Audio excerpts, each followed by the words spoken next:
Assalamualaikum warahmatullahi wabarakatuh. Alhamdulillahirrabbilalamin wabihi nasta'in wa ala umuri dunia waddin. Assalatu wassalamu ala asrofil anbiya'i wal mursalin wa ala alihi wa sahbihi ajmain amma ba'du.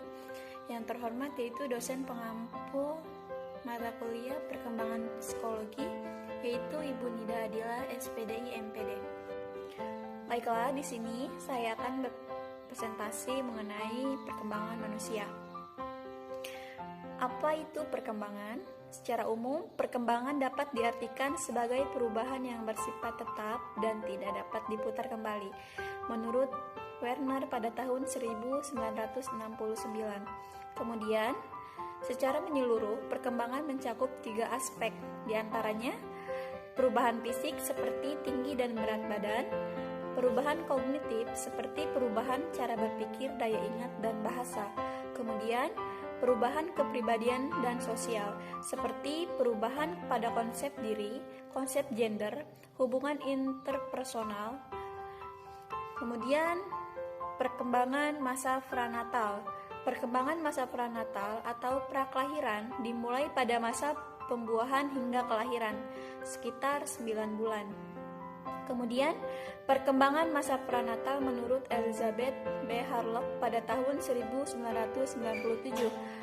Periode zigot, sejak pembuahan sampai akhir minggu kedua.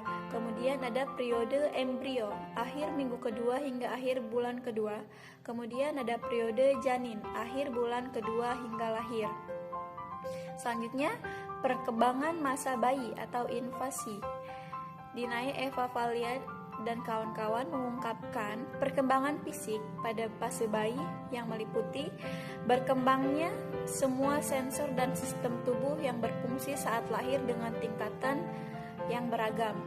Kemudian perkembangan kognitif meliputi kemampuan untuk belajar dan mengingat telah ada. Kemudian perkembangan psikososial meliputi ketertarikan kepada orang tua dan orang lain terbentuk. Nah, selanjutnya perkembangan masa kanak-kanak awal atau early childhood.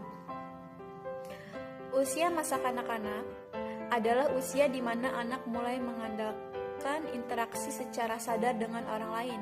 Masa ini bisa disebut dengan masa prasekolah. Kemudian perkembangan kognitif. Jean Vega telah membagi perkembangan kognitif menjadi 4 stadium utama dan beberapa substadium.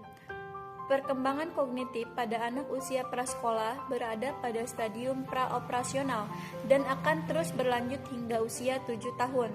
Kemudian, masa kanak-kanak akhir, usia 6 sampai 13 tahun. 3 ciri utama pada masa kanak-kanak akhir yaitu sebagai berikut. Yang pertama, dorongan anak untuk keluar dari rumah dan masuk ke dalam kelompok sebaya atau peer group. Kemudian, ke dalam fisik mendorong anak untuk masuk ke dalam permainan dan pekerjaan yang membutuhkan keterampilan otot-otot. Kemudian, dorongan mental untuk memasuki dunia konsep-konsep, logika, simbol, dan komunikasi secara dewasa. Selanjutnya ada perkembangan masa remaja. Menurut Harlock pada tahun 1981, remaja adalah mereka yang berada pada usia 12 sampai 18 tahun. Marx dan kawan-kawan pada tahun 2009 memberi batasan usia remaja adalah 12 sampai 21 tahun. Menurut Stanley Hall dalam Stanlock 2003, usia remaja berada pada rentan 12 sampai 23 tahun. Kemudian Garuasa pada tahun 1969 mengungkapkan salah satu karakteristik remaja yaitu kecanggungan dalam pergaulan dan kekakuan dalam gerakan. Selanjutnya ada perkembangan masa tua.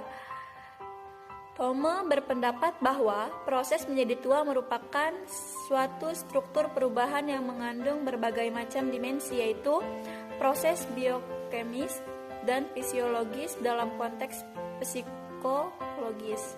Kemudian proses